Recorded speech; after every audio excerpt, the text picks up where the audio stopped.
Pakistan cricket में एक हुआ बड़ा दिन जहां पहली दफा पाकिस्तान सुपर लीग में ऑक्शन का तरीका जो है वो इस्तेमाल किया गया प्लेयर्स को लाने के लिए।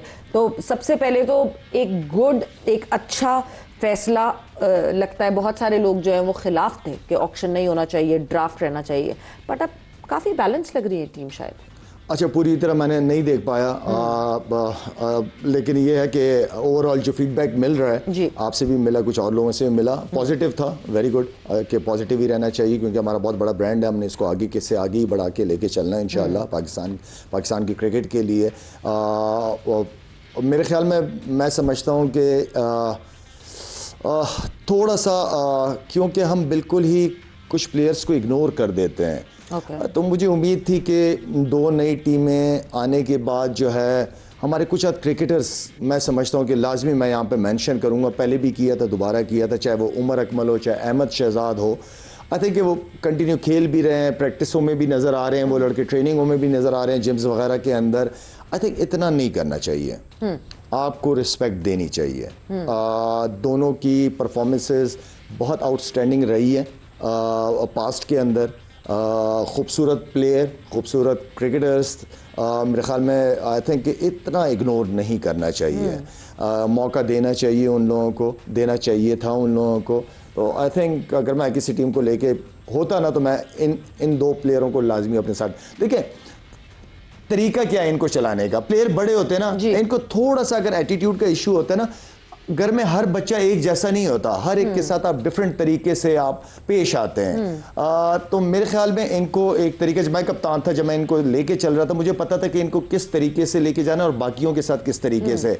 तो आपको मैन मैनेजमेंट क्या होती है इस लेवल पे, प्लेयर ये जो कोचिंग की बात होती है, यही असल कोचिंग है कि आपको प्लेयर की स्ट्रेंथ का पता होना चाहिए, उसकी वीकनेसेस का पता होना चाहिए। तो आप उस हिसाब से प्लेयर के साथ कोऑर्डिनेट करते हैं, उसको मैनेज करते हैं, उसको लेके चलते हैं। असल चीज़ ये होती है कि उन प्लेयरों से परफॉर्मेंस ली कैसे जाती है। तो वो तरीका जो मैन मैनेजमेंट की मैं हमेशा बात करता हूँ, मेरे इस पे बहुत ज़्यादा स्ट्रॉन्ग बिलीव है। हर एक का तरीका डिफरेंट होता है, दूसरे तरीके होते हैं, लेकिन आपको पता होना चाहिए कि किस प्लेयर से काम लेना किस तरीके से। तो मैं ये समझता हूँ कि उमर अकमल और अहमद शहजाद किसी एक फ्रेंचाइज टीम में जो है ना वो हिस्सा होना चाहिए थे।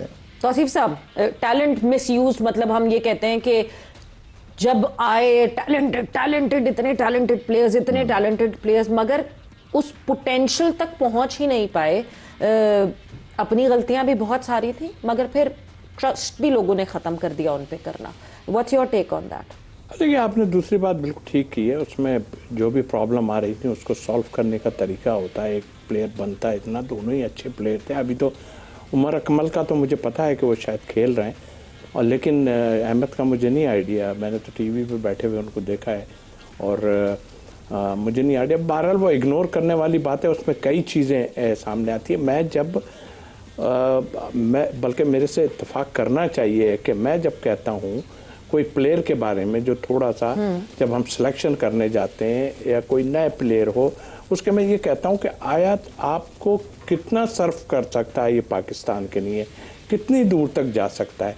आई मीन के कुछ ऐसे भी होते हैं कि उनका बहुत सौ का नहीं होता चांस कि वो जो है बस यहाँ तक रह के बस ख़त्म वाली बात। लेकिन हाँ, ये ज़रूर है कि आपको चेक एंड बैलेंस बिल्कुल रखना चाहिए, और मैं ख़ुद भी कहता हूँ कि ये चीज़ें हैं। अब वो हमारे एक्चुअल, देखिए मैं आपको सच बताऊँ, हमारे निज़ाम में क्रिकेटिंग उसमें और कई प्रॉब्लम्स हैं, और कई प्रॉब्लम्स वो सॉल्व नहीं होके दे रहे हैं। वो सॉल्व हो जाएं तो सब कुछ ठीक हो जाएगा। उसके लिए सबसे मेन चीज़ है ऑनेस्टी। ऑनेस्टी क्या है कि क्रिकेट बोर्ड को इतना स्ट्रांग होना चाहिए कि अगर किसी प्लेयर की उसे ज़रूरत है भी ना, बिल्कुल, और उसके बगैर टीम नहीं बनती, उसको बिल्कुल आप लेके चलें आराम से। लेकिन किसी की ज़बरदस्ती और किसी की वो जो डिमांड करता है या कोई और चीज़ें ऐसी होती हैं जिसकी बोर्ड नहीं करना चाहिए उसको फेवर, उसको बिल्कुल फेवर नहीं करना चाहिए। इन दोनों के बारे में बात नहीं कर रहा, मैं ओवरऑल बात कर रहा हूँ। कई ऐसे टाइम आए, अभी देखिए ना, इन दो की तो अपनी जगह है। अम्माद वसीम तो खेल रहा था, उसको नहीं लिया किसी ने, तो क्या वजूहत है? ये सब चीज़ें हम उसको मतलब देखना चाहिए हमें कि क्या वजूहत हैं, बैकग्राउंड देखना चाहिए। इतना आप उनको सर पे मत चढ़ाओ कि जो आपके लिए मुसीबत खड़ी होना शुरू हो जाए। कोई हो ठीक है, लेके चलें। हमारे एक टाइम में जगह ऐसी थी कि शोएब अख्तर की बात कर लें कि उसके बगैर नहीं बनती थी, लेकिन बोर्ड उसको लेके चलता था वो जिस तरह का। देखिए उसके अलावा भी कई प्लेयर ऐसे थे जिनको था, हमारे टाइम में भी कोई एक लोगों ने डिमांड की कि जी वो जब तक मैं वहाँ नहीं जाऊँगा, मैं नाम नहीं लेना चाहता कि जब तक मैं वहाँ नहीं जाऊँगा टीम के साथ, क्योंकि की प्लेयर थे, नहीं जाऊँगा जब तक मेरी ये डिमांड पूरी ना ये नहीं, ये फिर आप बहुत लूज हो जाते हैं। ये क्रिकेट बोर्ड का काम है। बिल्कुल, क्रिकेट बोर्ड हम हमेशा कहते हैं फादर फिगर होना चाहिए। एंड 800 प्लस की लिस्ट थी प्लेयर्स की। ऑक्शन में भी अगर वो प्लेयर्स जगह ना बना सकें तो पता नहीं, फिर या तो शायद उनको देखा नहीं गया या देखा गया तो इग्नोर कर गया। सवेरा कुछ प्लेयर ऐसे थे जिन्होंने डोमेस्टिक में बड़ी अच्छी परफॉर्मेंसेस, बड़ी टॉप परफॉर्मेंसेस दी हैं, लेकिन उनका किसी फ्रेंचाइज ने उनको पिक नहीं किया। आखिर में मेरे ख्याल में पता नहीं, आई डोंट नो इफ्तिखार को पिक किया है कि नहीं किया। इमाद वसीम को भी मेरे ख्याल में आखिरी टाइम पे किसी फ्रेंचाइज ने कहीं ना कहीं शायद पिक कहीं ना कहीं किया है ऐसा। बिल्कुल। तो मैं फिर आई थिंक इनको जो है ना वो इस तरह इग्नोर कर लेना मेरे ख्याल में नहीं करना चाहिए।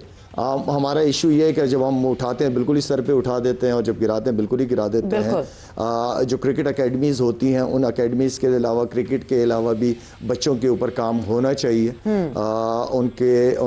उनको किस तरह उनकी ग्रूमिंग की जाए, या उनको अगर उनके इमाद वसीम नहीं हुए अभी तक, ये अनसोल्ड प्लेयर ज़रूर हैं, तो शायद अपनी कॉम्बिनेशंस जिस तरह बनाने की कोशिश की टीम्स ने, मे बी उसमें settle they would be zillion reason. Private है ना कि क्यों नहीं, प्राइवेट है, फ्रेंचाइजीज हैं, जाहिर बात है उनको जो सूट करता है उनकी जो टीम की डिमांड होती है, रिक्वायरमेंट होती है, उस हिसाब से वो फिर अपना कॉम्बो बनाते हैं, कॉम्बिनेशन बनाते हैं। बट ये कि ऑब्वियसली बिकॉज अब 8 टीम्स हो गई हैं एंड नाम ही नाम है, बहुत सारे प्लेयर्स हैं। कुछ मेजर जो हाईलाइटेड प्लेयर्स हैं, कराची किंग्स के स्क्वाड की बात कर लें तो obviously Warner and Hasan Ali तो आप रेगुलर पार्ट आप देख भी रहे थे कि वो हैं। एडम जैम्पा कराची किंग्स के साथ ही हैं। तौसीफ भाई कुछ कहना चाह रहे हैं? जी तौसीफ साहब।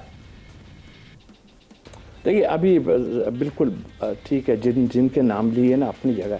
देखिए फ्रेंचाइज पे नहीं छोड़ें, आई एम सॉरी टू से, फ्रेंचाइज पे नहीं, देखें उनको आप बैठ के बताएं कि देखें हमारे ये लड़के पाइपलाइन में, हमें पाकिस्तान की टीम भी तो बनानी है ना, ऐसा थोड़ी है कि पाकिस्तान की टीम हमने नहीं बनानी। तो ये हमारे लड़के हैं, या इनको आपने रखना है किसी भी सूरत में कहीं जो हमारे पाइपलाइन में। आई मीन मैं वो जो बात कह रहा हूँ ना कि आए ये लड़का कितना पाकिस्तान के लिए खेल सकती है, जज कर लें।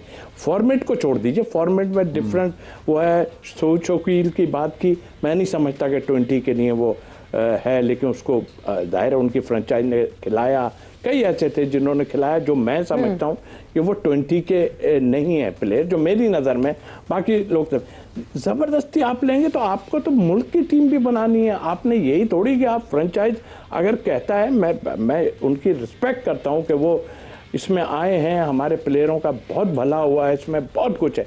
लेकिन यहाँ आप कंट्री को इग्नोर मत करें, हमें अपनी टीमें बनानी है। ये मुसीबतें पड़ी हुई जो हैं वो किस वजह से पड़ी है कि आपके टीम में अभी बैकअप में भी एक बैट्समैन नहीं बैठा हुआ। वो जो 15 आपने लेके गए उसमें एक फ़खर जमान है, वो तो अगर बाहर से कोई आएगा तो वो बॉलर ही अंदर आएगा।